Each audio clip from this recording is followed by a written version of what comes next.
Hello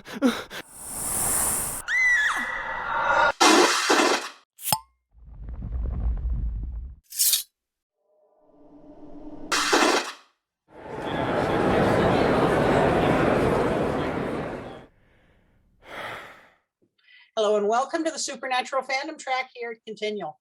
I'm your host, Gail Z. Martin, and tonight we are talking about mixing it up, blending real and imaginary lore, locations, myth, legend, making it up as we go, but having something rooted in reality and how that works. But before we get started, let's have our wonderful panelists introduce themselves, starting with Carole. Hi, I'm Carole Stokes. I've been a Supernatural fan since season 3, started writing fanfic in 2012, and I never get tired of talking about the boys. And I mean the Supernatural boys. The Winchester boys. The Winchester boys. How about you, Marx? Yeah, I'm Marx Pyle. I'm a filmmaker, podcaster, now an author, and love Supernatural since it first started, and enjoy all sorts of other shows like it too. They're urban fantasy or horror. Okay. Michelle. My name is Michelle Crowley. I am a lecturer of communication studies and pop culture at Northern Kentucky University. Been a fan of the show since it started, but really fell down deep into the rabbit hole in 2018 and haven't looked back since. And I'm Gail Z. Martin and Morgan Bryce. I write epic and urban fantasy, and as Morgan, urban fantasy, male paranormal romance. All the modern worlds are ones Sam and Dean could walk into and feel right at home. I fell in love with the show halfway through season 11, fell down the rabbit hole and haven't quit falling yet. Hope I never do. So one of the things that pulled me in from the get-go with Supernatural was the way that, one episode would have something happening at a real location, like the Lizzie Borden murder house. And then another episode would talk about a certain piece of legend. And if you Googled it, you could find the footprint for that legend, even if the show took some editorial liberties with it. And that really appealed to me because, having always loved that stuff, I like the fact that their writers, for the most part, did their homework.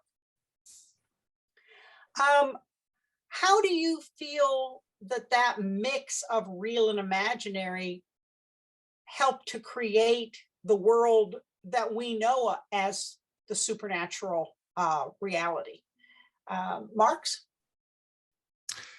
Yeah, I think it helped a lot. It made it a little unique because there's a lot of American urban legends and mythology in there that we don't see as much, or at least not back then, didn't see as much. And I think that helped a lot, like the cult, having that history with it. Even like adding in the men of letters and secret organizations like that, adding in the crossroad demons, tied in that legend. I think all that really that helped give it its own unique voice that was different from Buffy. That was a little bit more generic monsters and playing around with normal monsters that we're used to, while adding in like urban legends where they could touch like a Slender Man type of being, or other kinds of urban legends out there with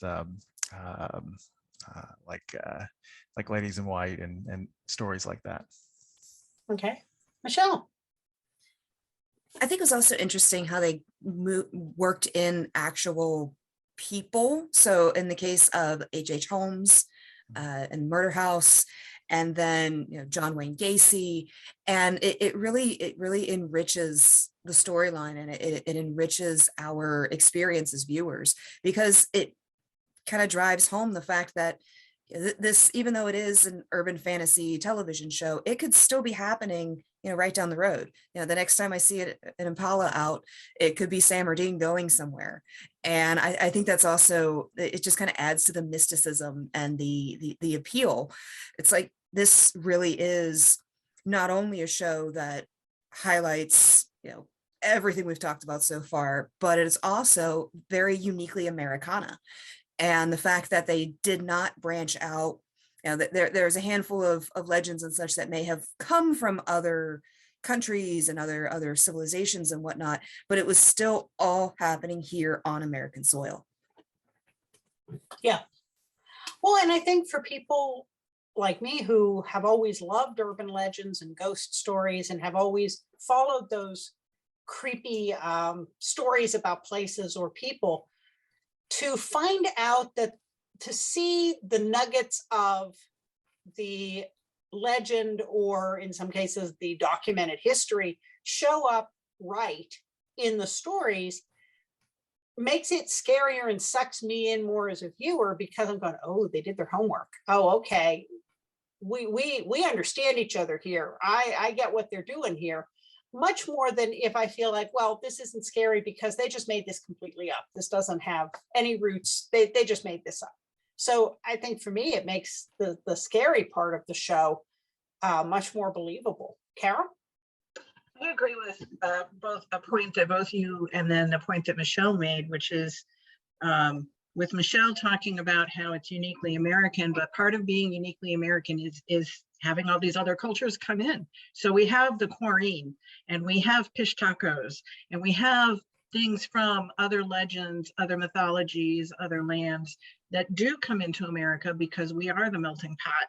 And so we get to see those play out against our American background, you know, and expose the Winchesters and expose us to all of these different kinds of characters and mythology. And then also with you, Gail, I like things to be, even fantasy and horror and everything, if it has a little grounding in reality as we know it, that just makes it more fully fleshed out for me. I mean, even if I'm watching a bad disaster movie, which I have a slight predilection for, if they tell me why the bad disaster is happening, they don't just say, well, the bad disaster is happening. They're like, well, it's because of this. And it can be hoo-ha. But if they actually posit a theory and there's anything in that theory that is legit, that makes it more believable isn't quite the word, but more fathomable, more able for me to absorb it and relate to it. And I think Supernatural is really good with that, in bringing in existing tidbits of people, places, things, and building off them. And then I can lose myself therefore more easily because they've kind of given me that as a launching pad for my own step off into their fantasy world. Yeah. So what are some of your favorites that did this? And we'll do a couple of rounds of this because there's so much to dig into. But Michelle, what are some of the ones that come to your mind, maybe right off the bat? I mentioned when I said it before, H.H. Holmes, so America's first serial killer. And I first came across him when I was reading Devil in the White City. And it's just been something that's been so fascinating to me, just the whole lore, the whole mythos around the murders and how they were carried out and where and when and all of that. So that I'm drawn to the serial killer sort of stories. And I think it's, you know, another testament to the show where it's like, you know, demons, I get, people are crazy. Come to expect, all right, there's a demon, or there's some sort of supernatural being. It's, of course, it's going to be bad. Of course, it's going to cause trouble, but it's more juicy when it's actually a human being committing all the atrocities and whatnot. Another blending that I really enjoy is when they bring in elements of specifically the Roman Catholic religion. Growing up, was in a very devout Roman Catholic household. I went to 16 years of Catholic education. And as I say, I'm a recovering Catholic because I've done that.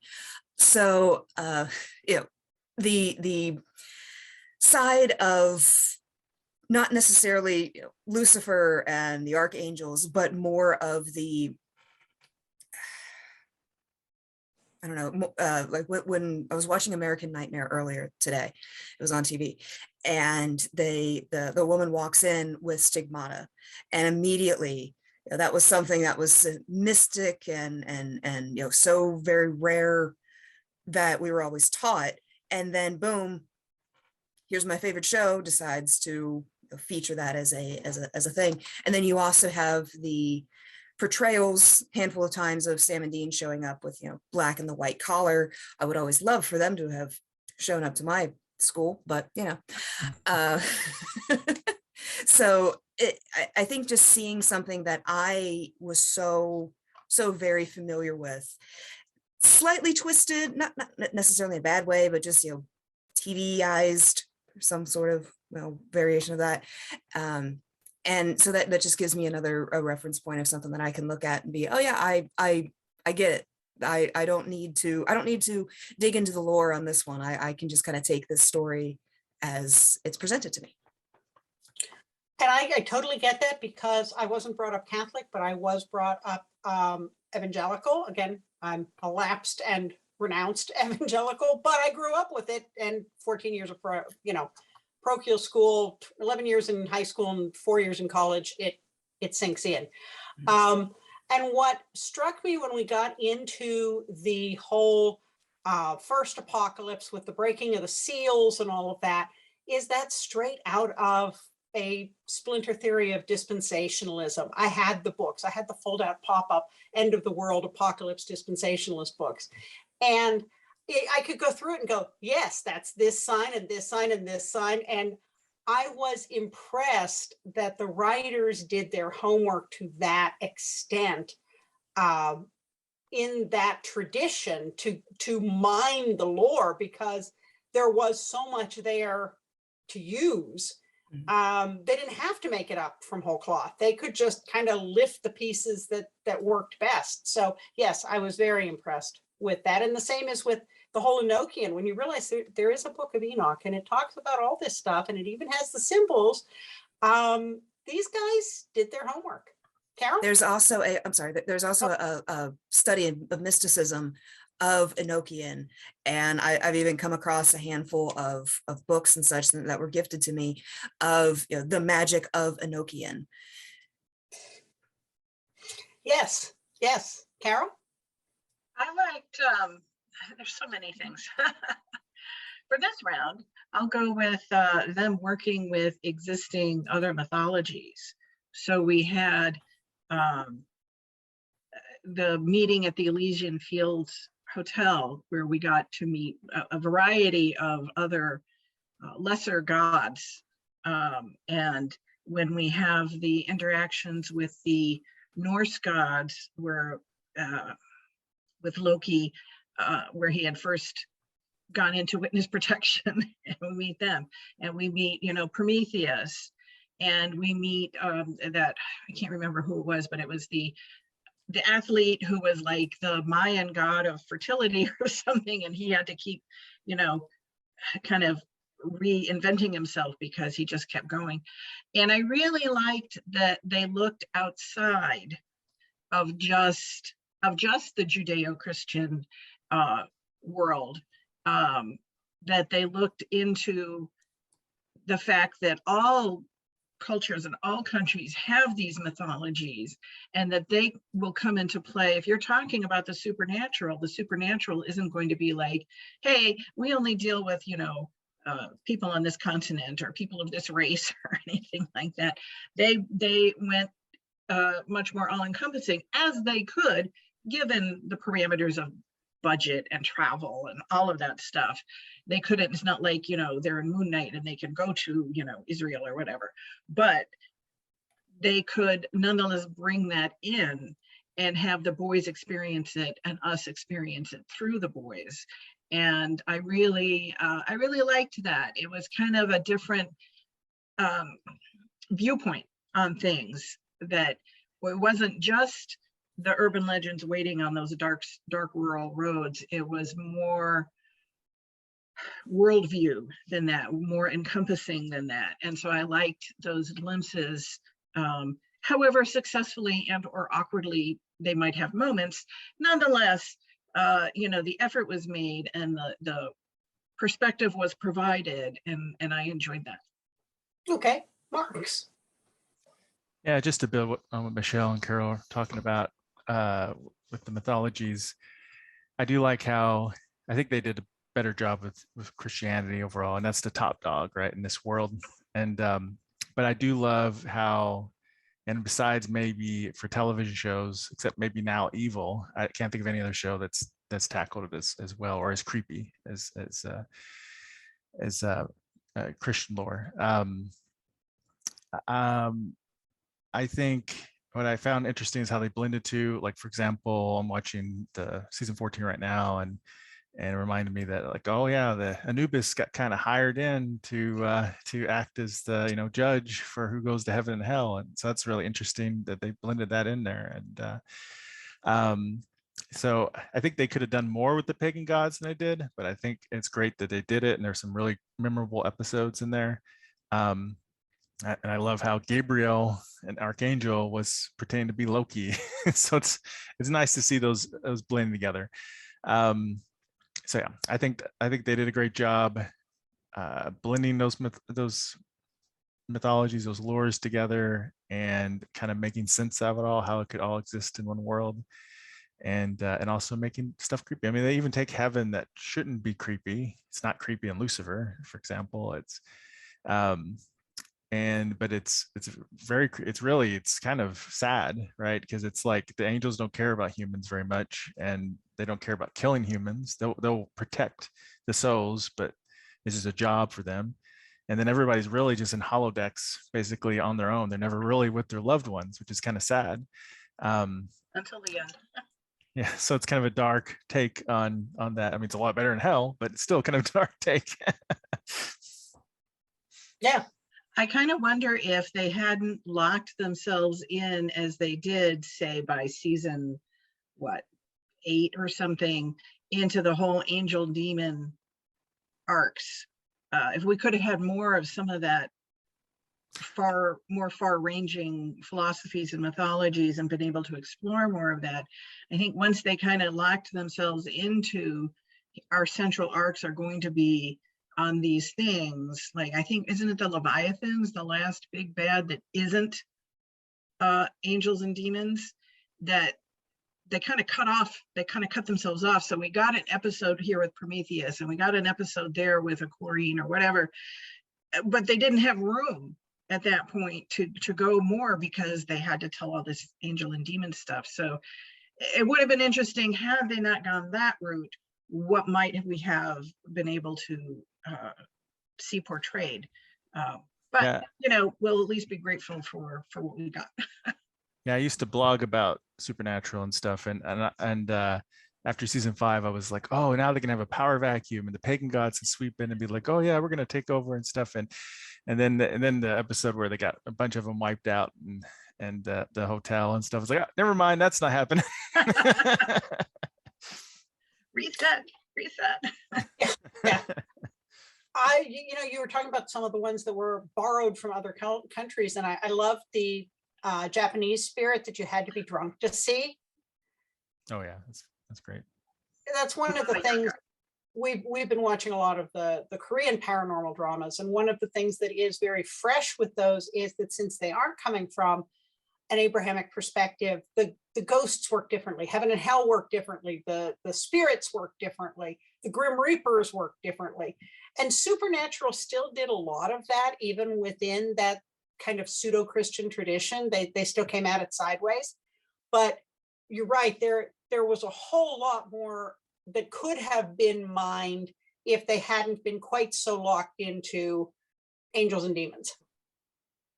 Yeah, even I was really hoping when they introduced Leviathans, where they teased them, that we were going to go kind of Lovecraftian weird fiction type thing, and I was just so disappointed when they didn't go that way.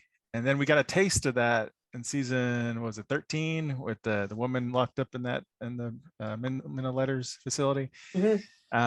And I would have loved if they could explore that a little bit more. Be something fresh, a little different. Oh my gosh. It's so always rich, such a rich field in there, Mm-hmm. I've always wondered if that kind of put Dean off his tentacle manga after that incident, or was he traumatized after this? It's an art form. It's an art form. That's right. Michelle, what else occurs to you? When we were just talking about tentacles, I was thinking about I think it's in season 6, when we do have a little taste of Lovecraft. where it's the young boy who witnesses the dinner party, and the thing opens up and whatnot, and he's in the facility. So that kind of goes along. It's like H.H. Holmes and like the other serial killers, Lizzie Borden and whatnot. It's like we get these little tiny tastes of our world, the real world, brought to us. Something else that I think is interesting, and maybe this is just me because it's me, but the focus on the cars and blending our world. Even there were some situations where they blurred out, or they took off the actual car insignia. You could still tell what it was, and it's still, I think it kind of like it's anchoring the show in our world. But and again, it's kind of like, oh, classic car, that could be a hunter. What's in the trunk? Hopefully it's not alive. And well, it yeah, that's all I got on that. Those Come back to classic me. car shows, those classic car shows are secret hunter gatherings, really. Oh, I like that. Plot money. I don't write fanfic, but I might write that. I might integrate that at some point. I live 5 miles from a major NASCAR track, and I have been to car shows at the Speedway because I have a son and he liked cars. And I could believe that when you wander through those tents full of every kind of arcane car part and hood ornament and decoration, and you're going, yeah, I could see this. This could work. Yeah, I think that's it. Hunter gathering. That makes total sense. What else, folks? Freeform. Just, if it comes to mind, talk about it.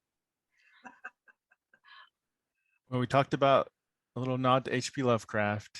In a similar way, another author was with Wizard of Oz, and Dorothy. I thought that was a nice touch. Kind of wish they'd explored that a little bit more, but we got a couple episodes in there. And they did twist that. They took that in a direction I wasn't expecting. Nope. I really liked that Wicked Witch. She was terrific. I mean, the actress was terrific. But I really liked that whole idea that they had actually captured her. She was stored in a little bottle until she, spilled out and got free. It was really, that was a really good episode. That was really interesting. I liked how they took,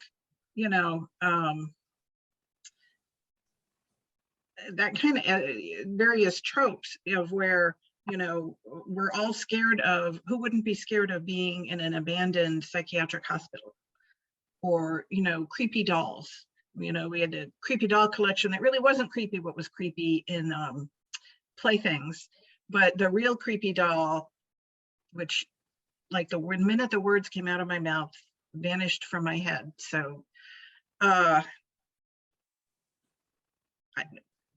was interesting.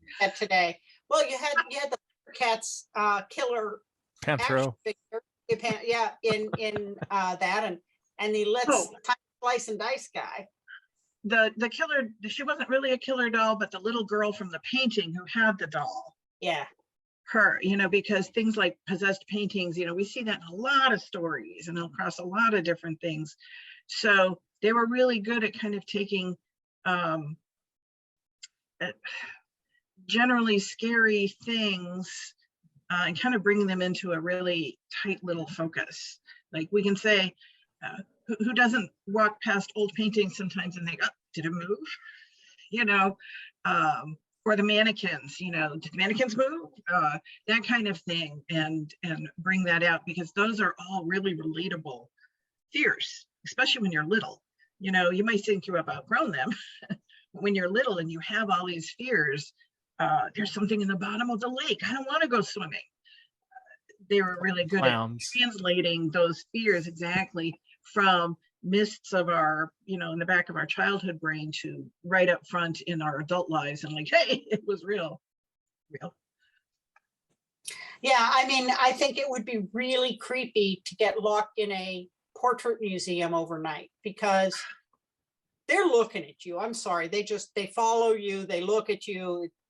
out of the corner, they're giving you the side eye. Yeah, they'd find me in like this little whimpering pile over in the corner. Because I think you're right. You know, we all have those, that sensation of being watched, and they were really good at honing in on those commonalities and then finding them in the different lore and legend and teasing that out and making it feel very real and very anchored at the same time. That's So I right. think- Their Monster of the Week episodes are so strong because they're focused on that kind of thing.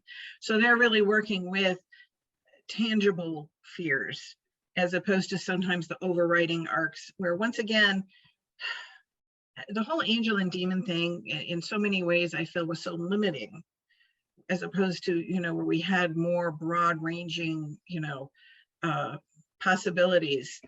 I mean, even the Leviathans, they may have not been the best villains ever, but you know what? They were pretty creepy in that you didn't know how to get rid of them.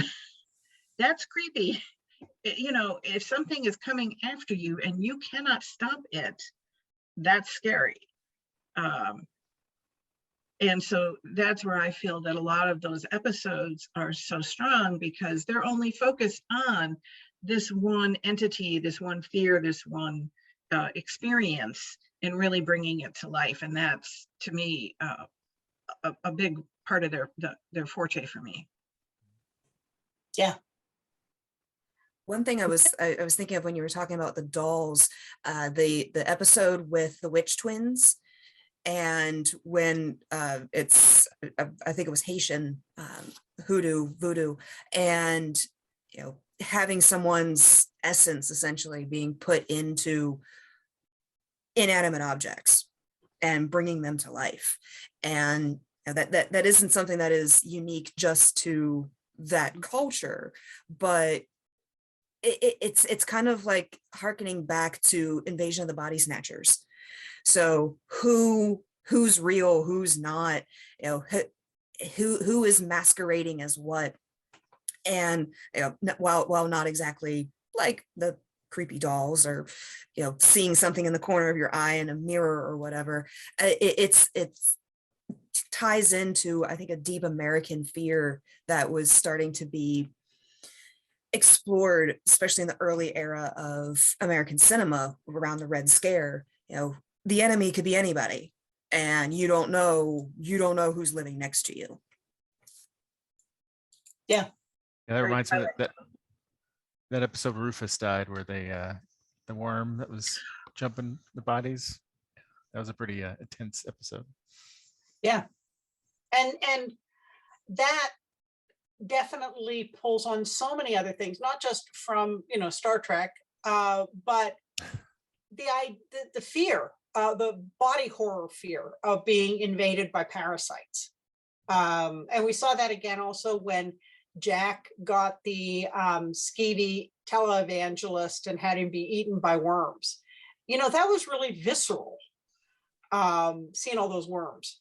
And they were pulling that from a direct Bible quote, which, you know, they never covered that stuff in Sunday school. I would have paid more attention. Never saw that on a flannel board. But it's those groundings in real world things that I think make it hit us harder when then it takes a turn to the left and changes the lore. We're sucked in enough believing it because it's familiar that we're okay, whoa, didn't see that coming. And that's kind of the genius of making it scary. I just watched the episode in season 14 where Castiel and Sam are looking into a case, and they go into the town and it's like the 50s and everyone's, you know, perfect, and cocktail hour and milkshakes and everything. And, you know, that's a really great thing too, where it's like everything looks so wholesome. And, you know, the way we remember it fondly in the golden, you know, haze of our memories of like, oh, it was such an idyllic, you know, of course it really wasn't, but you know, it's a really easy thing to fall back to, like they just did it in WandaVision and everything, where everything is in the past and it's so pastel and pretty and calm and happy, but underneath, of course, it's not. But that's a really great way to take something really super grounded, a town, just every town USA, and then all of a sudden, you know, peeking through the cracks or under the mask and finding the horror that's underneath there. And instead, you know, hey, people's heads are exploding. Stephen King did warn us about small towns. Yeah. I mean, Oh, yeah. And wholesomeness. he tried to tell us. Yeah. Well, and even with some of the locations, like we mentioned with the H.H. Holmes story, that prison was ostensibly where he was held. Some of the locations where they used jails or hospitals, they were actually using old facilities. And while the names might have been changed, they were still pretty real. I wouldn't have wanted to go on those filming shoots. And places like we mentioned the Lizzie Borden house, but then there was also the one in Lilydale, which is a real place with a real history of spiritualism and psychics and all kinds of parapsychology, and yet they kind of had brought their own little twist to it. So, what other places or things can you think of that we haven't covered yet? Isn't there the Western one where they go out? And Dean is so excited. The case turns out to be the ghost cowboy, and he's in love with the hot mortician lady.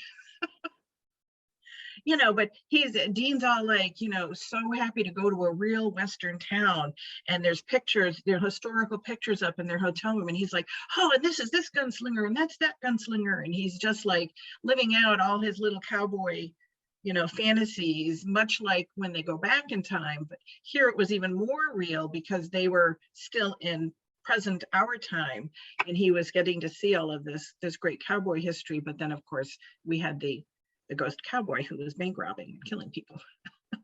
Yeah. Well, and you have Sam, who's got a hobby of reading about serial killers, probably as bedtime stories, because they aren't nearly as scary as what they go up against every day, just like Dean loves his horror movies. But it's come in handy on several cases because he could go, well, you know, that was just like, and, you know, come up with a real case and look for the commonalities. Which, you know, even taking something like John Wayne Gacy, a real criminal, a real horror story, and changing it into, you know, linking it to that cigar box and bringing his ghost back, where he happens to find children's birthday parties again. That, if you didn't have to know the story behind it to be creeped out, but if you did know the story, it was even creepier. I always wondered though, what did the bear say? He had this pet bear with the ring, and he was like, no, you don't want to do that. So he must have, I wanted to know, what did the bear say that was so dangerous? I feel like that's kind of like Chekhov's gun. You know, if you go to pull the bear's talking ring in episode 1, by episode 3, you need to have seen what the bear does. We never did. We never did. No. Mystery bear. Well, maybe it was related to the bear who shot his head off in his existential dread. Why? Yeah, why? Well, even there, you know, twisting the lore about imaginary friends, twisting the lore about Cupid.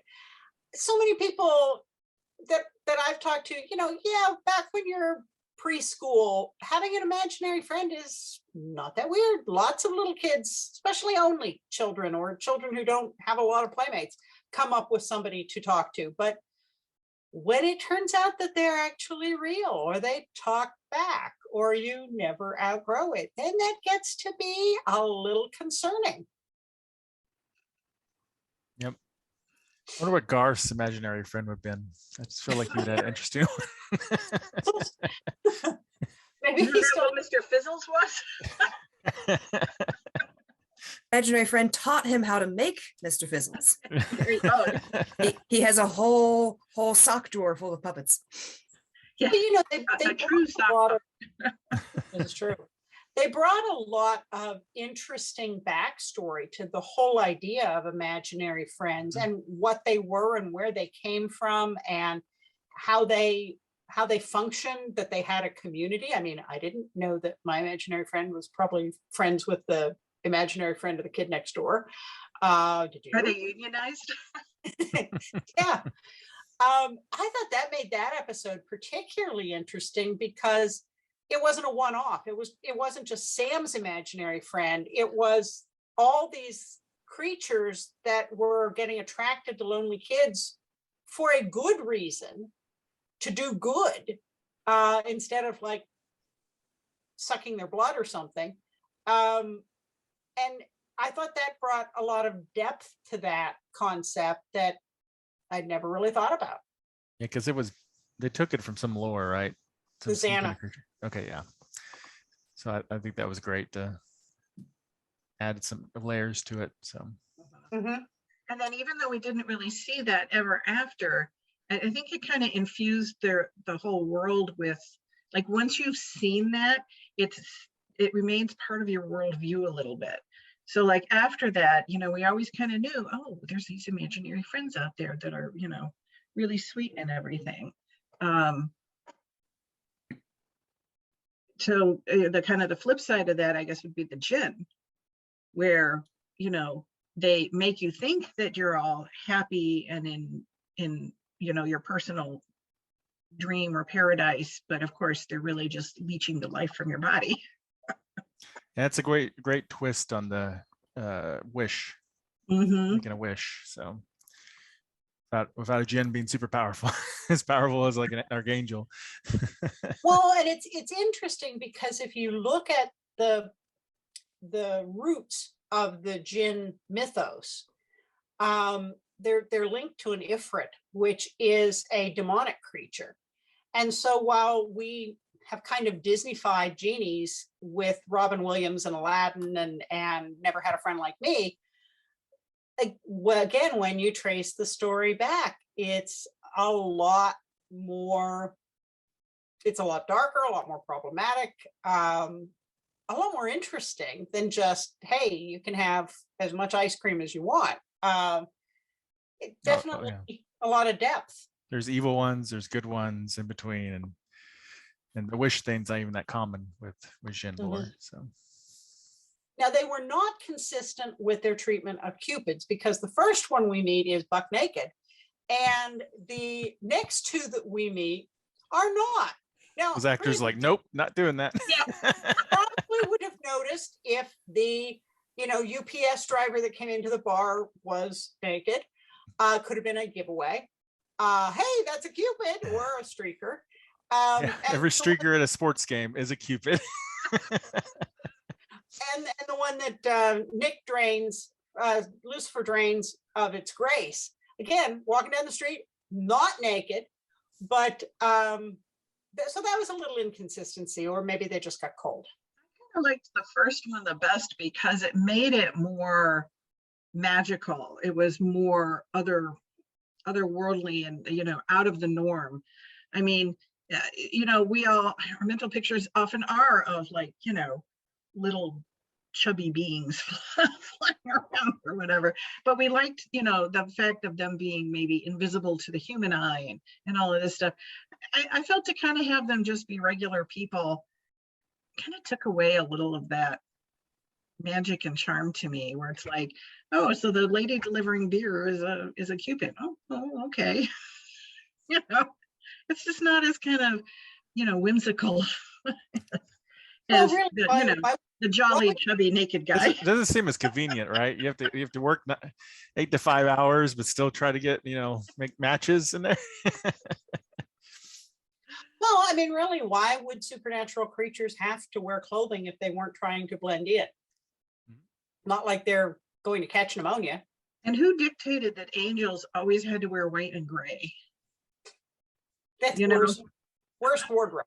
Ah, and bad. Like not only I could deal, okay, they're wearing white and gray, but they were also like in the really, really horrible clothing, like really Bad suits. ill-fitting clothing and baggies. Oh, it was just like, who said angels had to look like that? I mean, I appreciate they weren't just in white robes, but I it was think still they kind were of really like, on corporate America. I mean, that's what I always took them Yeah. as, is this is a riff on corporate America and not even good suits, and hence the demons in the dark suits. So Yeah. better cut suits too. I mean, say Yeah. what you will about Asmodeus, but he was a sharp dresser.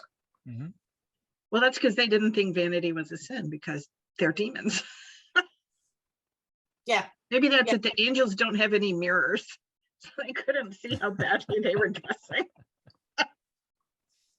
Or the Michelle- fact that they wear the very drab clothing because they don't want to see themselves and they don't want to become prideful or Oh, you know, yeah, yeah, that anything like actually that. makes sense. That actually makes sense. That's a human thing. Oh, Is there an angel goodwill store? Even that is a big twist on the mythology, because you're right, you know, we're trained to think about angels in biblical era attire or robes or caftans or something. And even with the way they handled the wings, only ever seeing them in shadow. Yes, that saved on special effects budget, but so much, they brought a lot of differences to it, dressing them like second-rate corporate stooges and having the whole thing kind of set up like that. Was a twist on, oh, angels are not only not the good guys, they're a bag of dicks, and they're sort of like the worst of capitalist America. Well, that's interesting. Didn't see that coming. Yeah. Anybody else with Something else that's Yeah. interesting with the angels is that, so we kind of go back and forth of which version of the angel, of the biblical angel, do we get? You know, when they first, Pamela tried to look at Castiel, it wasn't that she was looking at a Chrysler building tall humanoid person with giant wings. It was more alluded to the, you know, be not afraid sort of Old Testament kind of angel. But then whenever we see the angels die, it's not that they go into that sort of appearance. They when they die, or when when they spread their wings, that's the very almost kind of Disney-fied version of the angels. And so even within the same character, and probably even within the same episode, we have inconsistencies of what kind of angel are we dealing with here? Like, are we dealing with the 1,000 eyes Chrysler building size angel, or are we dealing with harps and halos and fluffy wings sort of angels? Well, and even with the wings, again, twisting perspective, I read an article that a fan who's an ornithologist wrote, who looked at one point when Cass came back, but he was damaged and you saw his wings, and she could tell you exactly what damage had happened to a bird and what it would have meant for their ability to use their wings and which feathers were missing and why that was important. And so it wasn't just, oh, let's dent up his wings and make it look like he's damaged. Somebody who actually knew something about birds did that artwork so that it was, because she looked at it and said that this bird could never fly. This bird is seriously damaged. They have to regrow their feathers. This is more than molting. And she was really kind of upset about the whole thing. But that level of detail to take something, usually the angel wings are fluffy and perfect and pillowy. And many of the times we saw them, they were kind of rickety and sad looking. So certainly when Gadriel is in Sam, and his were the particularly, bony, they were lacking so much, as opposed to say Castiel the first time we see them, and they are very full and lush. Or that glimpse we get of Jack's wings when he protects Mary in the AU from suicide bomber Kevin. And we actually do kind of see wings more like in Lucifer, that have more heft to them, to be able to work as a impromptu bomb shelter. Yeah. Well, folks, once again, we have blown through our time, as we always do. And I'm sure as soon as we finish, we'll go, and I didn't mention that, but there's always another panel. So thank you so much for being with us tonight. And before we wrap up, please let everybody know where we can find you, starting with you, Michelle. You can find me on Twitter at preheatingprof. All right, Marx. You can find me over at marxpyle.com, on Twitter at Mr. Marx, and also genretainment.com. Very good. Carole. I'm here on Facebook in the TFWNC group that Gail runs, and on Twitter at true_firesign10, and all of my fiction is on AO3 under firesign10. Mind the tags. And if I'm not any of those places, I'm here on Continue. And I'm pretty easy to find online, gailzmartin.com, morganbryce.com. All social media is a variation of those names. So as long as you spell them right, you'll find me. I do run the Supernatural TFWNC group here on Facebook. I also am a staff writer for the Winchester Family Business blog, but most of the time you can find me here on Continual. So thank you again so much for being with us. And thanks to all of you for watching and listening. There'll be more Supernatural coming up on Continual. So we'll see you online.